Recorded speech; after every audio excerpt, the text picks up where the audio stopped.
Hello everyone and welcome to Round Glass Living. My name is Chong, and today we have a shamanic journey to overcome negative thoughts. So I'm sure we've all experienced negative thoughts at one point or another.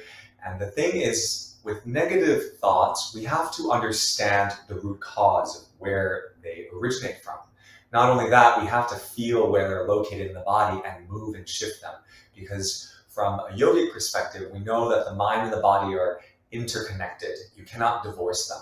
If you say negative things to yourself, whether they're conscious or unconscious, they're going to get lodged in the physical body as some sort of tension point, pain point, adhesion, or what have you, and then think about that over the course of 20 years, 30, 40 years of your life, right? Now, we're wired to want to bypass this painful process of leading into discomfort. That's just what human beings are wired to do. We don't want to feel pain. And this kind of bypassing, however, it's not useful if we're trying to learn how to overcome our negative self-talk. It's kind of like if you're driving across a very, very long bridge and you're starting on this side of the bridge and you have to get to the other side of the bridge. The painful part of accepting and embracing the discomfort or the negative self-talk is you actually crossing the bridge. That's the process of you getting from point A to point B. Otherwise, you would you would just go right off the cliff and into the, wherever is down there, whatever's down there, the ocean or the rocks, right? And so it isn't always easy to cross the bridge, but it's not actually as difficult as it seems.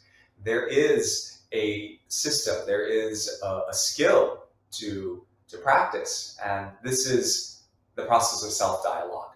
And it's a technique that we're going to use to embrace the negative self-talk. And then once you understand it on an intellectual level, once you feel it on a kinesthetic level in the body, and then you have the willingness to let go of it, then the self-talk will just fall away. So let's practice those three things. We'll be working mainly with three stories. Right? The first story is the rejection story, the story of, oh, I'm not lovable, no one will ever love me, or I can never love anyone to the depth that they should deserve, right? This is this rejection story of love, right? Romantic love, familial love, friendship love. There's also the second story we'll work with, that we all hold. And stories, by the way, are a kind of belief, right? The story of enoughness. I'm not enough, I'm not good enough, I'm not intelligent enough, I'm not beautiful enough, I'm just not enough, I'm not real enough, I'm not qualified enough, right? We all have the enough story. And then the third story we'll work with and locating in the body and in the mind is the blame and shame story. The blame-shame story is the story of, oh, they always do this to me, or that always happens to me, I always had bad luck, it's not fair, oh, woe is me. That it could be a blame and shame to the self, or it could be outwardly put to another person, like, oh, and that's where racism, right, comes from, the ostracizing of other people. Oh, they're always like that, those people, right? That's the blame story. And we all have that, whether we do it to groups of people or to another person or whatever it is. It's this outward aggressive expression of something that originates from deep within, something that's not satisfactory to yourself, and then it gets put out. So we'll work with these three stories and locate them in the body and then diffuse them, kind of like diffusing a bomb, so to speak. Okay, with that said, let us begin. I would like you to sit tall when you're ready. So feel your two sit bones. You're welcome to sit on a meditation cushion or sit upright on a chair if you're having any back or knee issues. And let's take 3 breaths to arrive all together. Deep breath in through the nose. Exhale, sigh through the mouth. 2 more. Inhale, nose. Exhale, mouth. 1 more. Deep breath in to your full presence and awareness into this very moment. And exhale, sigh, and let go of anything that you have come from or anywhere that you are going. Let that all go now. And while you're sitting, just visualize and sense into the 4 great winds that I will call in. And it's the energy of these winds that we will use to amplify our energetic state of awareness. So right now, call into your sacred space the winds of the south. Bringing in Sachamama, Mother Serpent, Humpui, Humpui. We ask you, Mother Serpent, to help us anchor with precision in the body where these stories live. Come, show us the way. And from the west, call in Sister Jaguar, Otoro, Humpui, come. We ask you, Jaguar, help us to break free of these mental and emotional stories that we are somehow attached to, whether conscious or unconscious. Help us to break through them. Come. And then from the winds of the north, call in hummingbirds. See what can do. Coleman can come. The two hummingbirds of duality, masculine and feminine, teaching us to write a new blueprint of how to step forward into our truth. So we call on the winds of the north to help us on this. Come. And from the winds of the east, we ask Great Eagle, Apuchi, Great Condor, Taitamalku, come. Teach us how to spread our wings to see great distances with vision, with clarity into who it is that we are fully becoming. And then reach down into the earth, calling on Pachamama, Earth Mother, the four-legged ones, the winged ones, the bird ones, the creepy crawlers, swimming ones. And we ask all of our guides, the animal kingdom, the rock people as well, the crystal ones, to support us. And also the native indigenous healer spirits of the land to hold us in a field of unconditional love so that we may rewrite in their stories.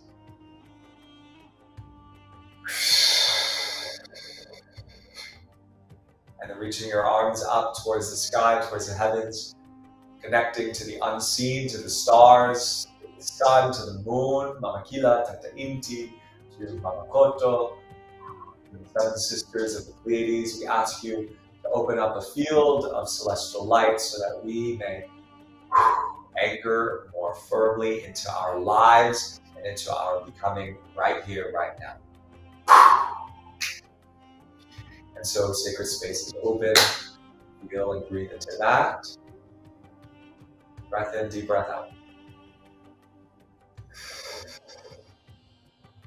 Now you are welcome to lay down if you prefer, or you can stay seated. Simply flow into the breath, in through the nose, out through the mouth, in through nose, out through mouth, in through nose, and out through mouth. Systematically allow the body to soften from your feet to the legs. You can wiggle around a bit if you need to. Soften the hips. Find some length of the lower back. Width across the ribs. Feel the shoulder blades widening like wings. The arms dangling long from the shoulder sockets. Soften the wrists and the hands. Widen across your chest. Full breath through the lungs. Feel all of this length in the neck. Softening the jaw. Feeling the base of your skull becoming very spacious. And the eyes and the ears resting deeply. Unwrinkle the brow and feel this direct connection from the very pinnacle of your head up into the unknown, into the unseen, vast potential. And feel your spinal cord, feel your spinal column, feel the warmth in your blood circulating throughout all of your organs, pumped with life. Deep breath in, deep breath out, let everything go. I will count from 11 to 1. When I get to 1, we'll arrive into a place where you are able to witness and to see with great detail, with great clarity into yourself. Here we go. 11, 10, 9, dropping in deeper and deeper. 8, 7, using your inner seeing to go in 6, 5, your inner hearing, your inner knowing, 4, 3, your inner feeling, tapping into all of the intuitive capacities of yourself, 2, and 1. And so here you are in this place of deep observing. The first story we bring to mind is a story of rejection. Of I will not do this or receive that because I am not going to be loved enough. I am not lovable. I will not love in this way because I will then be pushed away. It's some sort of story relating to rejection. It's a fear story.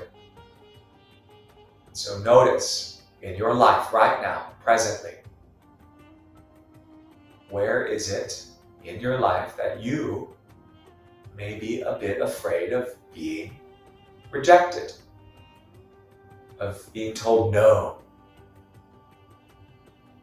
And the first place of discomfort in the body, take a moment to track that. It might be a dull ache in a knee. It might be a cramp in the back of your leg. It might be something else, a pinch in the shoulder or what have you. So locate it. All of your senses, find it. And remember, we are crossing the bridge, which might be uncomfortable. It may not be.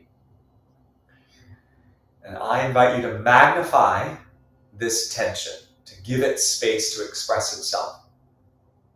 So if it needs to dance a bit or wiggle a bit,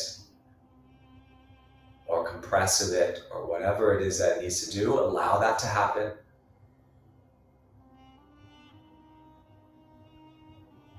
Allow it to grow. If it needs to move or wiggle, allow that to happen. Some of you may be making very small, subtle movements. Some of you might be expressing it in a very grand way. Everything is allowed here, so long as it feels true. And this story of rejection, it is an ancient story. It is an old story that comes from caveman days. Because if you were rejected from the clan in those days and left to fend for yourself in the wild, you would die. And so, on some level, it feels as if you may die if you risk this, or if you try to profess this and say, oh, I love you, or I don't love you, or I don't want that, or I want to do that. I'm afraid of saying this because I will then get rejected and therefore I will die. And so feel into the ancient truth of that story.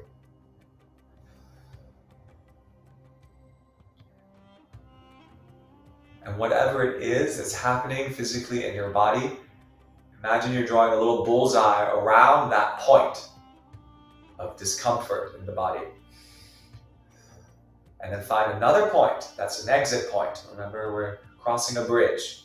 So point A is a point of discomfort. Point B is the exit point. The point might be out through your foot. It might be out through the opposite hand. It might be out through the top of the head. Just create a point. Any point that intuitively comes. And using your breath in through the nose, out through the mouth, in through the nose, out through the mouth.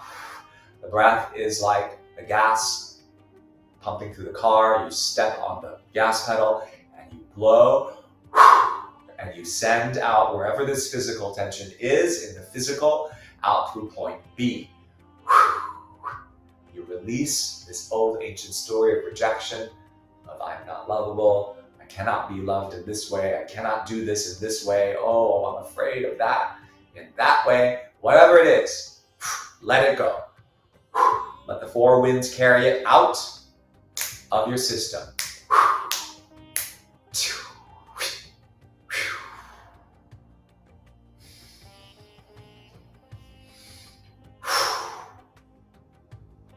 And when you feel that process has been complete, whether you've done it a fraction of a bit or you fully let it go, oh, that's enough for now.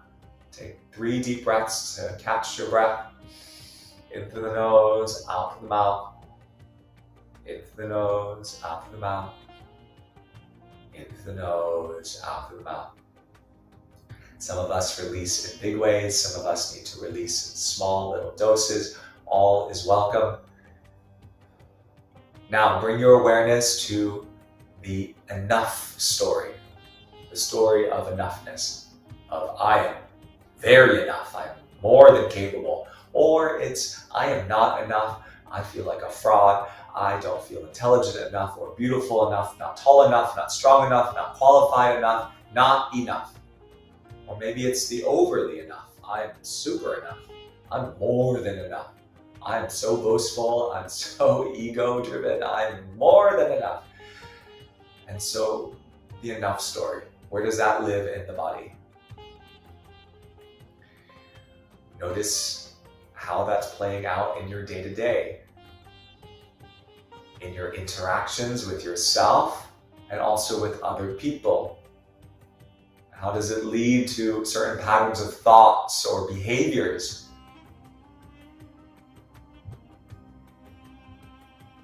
So whatever this story is, located again in the physical body, where is it? Is it in your back? Is it in your solar plexus? Is it in a liver or a spleen? The story of enoughness. You might even touch it with your hands. Some of you will feel it. And if not, just keep looking. You might just have to imagine it. So tracking and seeing and sensing is a skill that needs to be practiced. So just keep tracking, find it. Use your breath, that's it. And wherever this story of enoughness is, whether you're not enough or you're very enough, zoom in on it, draw a little bullseye around it, and magnify the sensation. Whatever sensation it is, allow it to grow, allow it to move, allow it to express itself. If it's hot, make it hotter. If it's cold, make it colder. If it's wiggling a bit or it's very electrical, allow it to express in that way. And continue magnifying it with the breath and magnifying it with the breath. And trust and know that whatever this enough story is, again, it is an ancient story. It has been around since the beginning of time. It is our animal instinct to be strong, to attract the next mate, to be able to procreate, to have enough feathers, to be big enough and strong enough to push away the opponent so that you can mate and procreate and keep your bloodline going. It is a survival-based program of the wanting to be more than enough. And to trust that this is the origin of this story. It has nothing to do with the truth of if you are indeed enough or not. It's just embedded somewhere in your body to stop you from doing that thing or saying that thing to that other person. And so, here you are, understanding the enough story. Find a second point, an exit point in the body, whether it's in the foot or shoulder or the head or somewhere else. So we have point A, where the enough story is living, and then you have point B, the exit point, and then you will trace a trail across that bridge. Here we go, deep breath in, deep breath out. You can use your hands, use your whole body, make it real. And release this story of enoughness.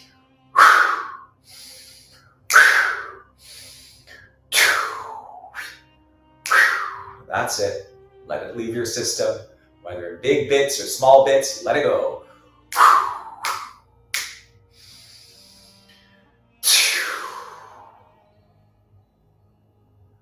And when you feel that's complete, take 3 deep cleansing breaths.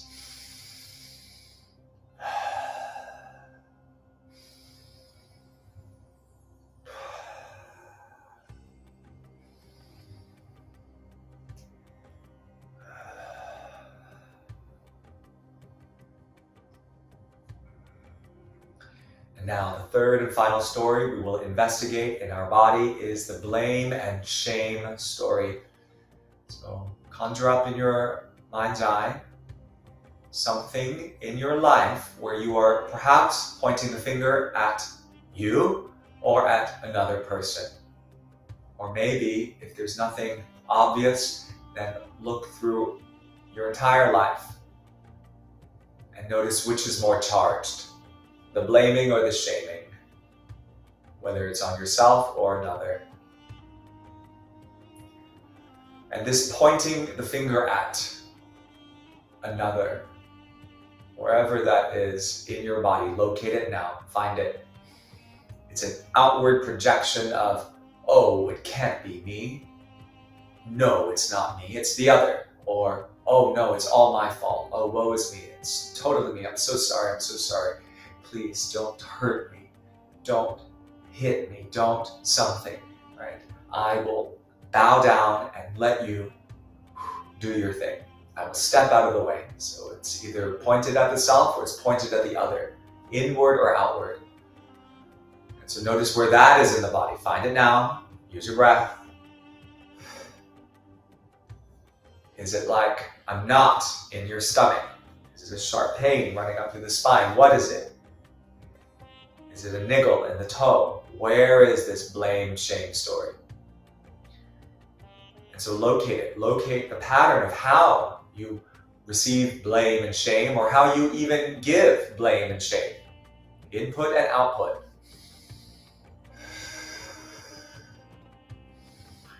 And whatever it is that you're witnessing, trust and know that the origins of the story are also ancient. If you're outputting the blame and the shame, and you're casting the blame or shame out on someone else, you are deflecting it from yourself, so you get to live. And all throughout history, mankind has done this, to ostracize other groups of people, to cast them out of the tribe, so that the stronger tribe will survive. It is a survival program. And same goes for the input. If you're pointing the finger at yourself, blaming yourself, or shaming yourself, it is also another way. Maybe I'm not the biggest one in the tribe. Maybe I'm the runt of the litter, and so I have to find more sly tactics to survive. And so I will let people walk all over me, and I will point the finger at myself in hope that the stronger ones will let me pass. And so these are the ancient survival programs of the blame and the shame. So trusting and knowing that these ancient roots have nothing to do with whether or not you deserve this blame or shame in this present time, and that there's no need for this inner tribal warfare or outward projection of tribal warfare. And right here, right now, it is your time to let this go. So now find a second point, an exit point, where you can let all of this blame and shame energy leave through your system. That's it, find the point. And here we go, using your breath, deep breath in through the nose, out through the mouth. From point A to point B. From the point of where the blame and shame story is, filter it out through all of your limbs, your whole body, through your breath, and release the story of blame, of shame, whether it's inwards or outwards or both.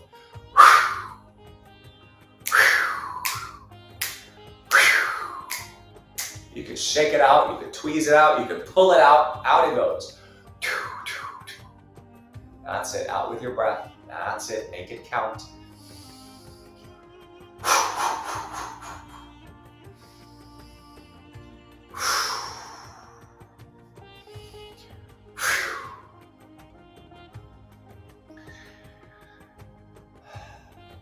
When you feel complete, take 3 cleansing breaths in and out to restore.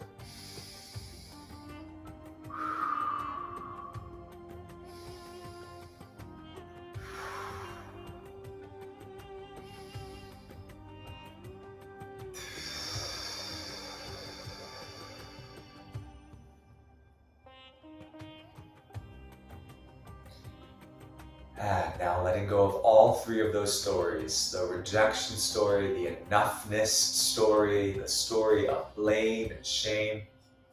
These are 3 very core stories or beliefs that we carry as part of our human coding.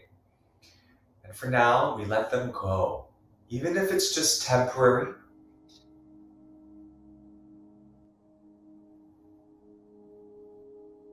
And I invite you to step into the emptiness of the space that you've created in your physical body. The points of tension that you participated with your willingness to release whatever those programs were. Whether it was in a very big cathartic way or if it was in a small dose, you just feel the sense of gratitude wash all over you for being able.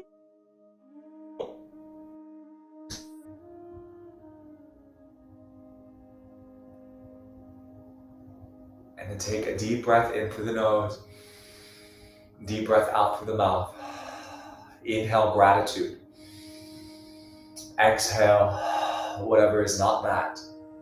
Inhale gratitude. Exhale whatever is not that.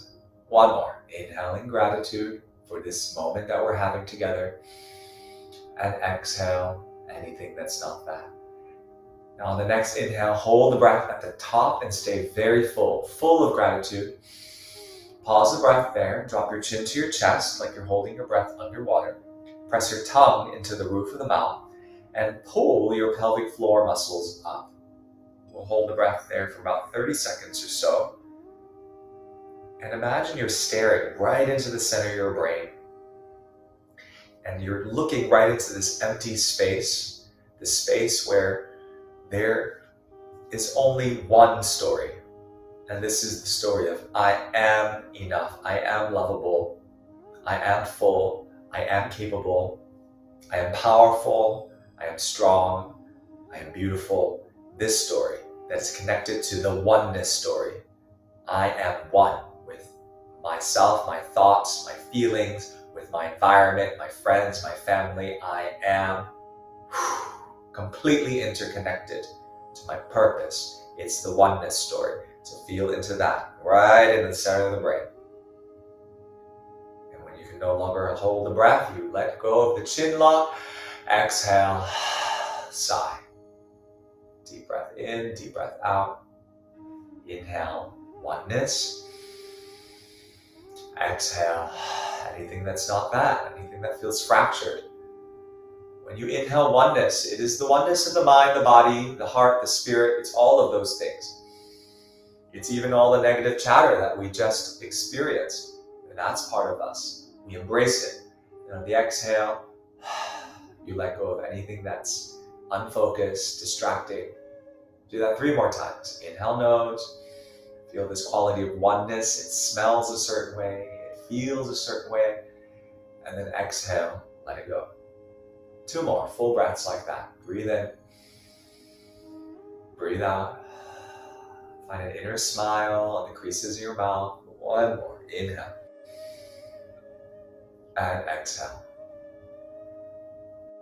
And then whenever you're ready, you slowly open the eyes, take in the room around you, feeling this sense of deep connection and trusting and knowing that these stories that we often tell ourselves, whether they're in small ways or big ways, obvious ways or not so obvious ways, that they have settled for now. You have understood the ancientness of this programming, and for now, you're clear of them.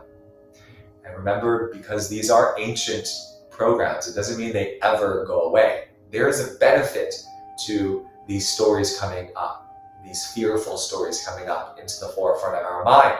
It just shows us that we care deeply about something, whether it's the way that we're being perceived by another person or how we're perceiving ourselves. So that is the benefit of them showing up. Then the opportunity is for us to then change these stories so that we can step forward into mindful action. We can either let these stories impede us from growing, or we can use these stories as a way to go, oh, right, yes, this is important to me. And now I'm going to compost this and turn it into biofuel and take mindful action. So again, this is a skill. So you can, some of you will find it very easy to track. Oh, it's right there. It's my heart. And you'll go right in and you'll do it very quickly and shift it from point A to point B. Some of you will take longer, and that's okay. So you can replay this and practice it, and it'll just become more and more efficient. And some of you may have felt like, oh, I didn't feel anything, but that's okay too, right? You might have just had a visual experience or some other experience. And again, it's practice.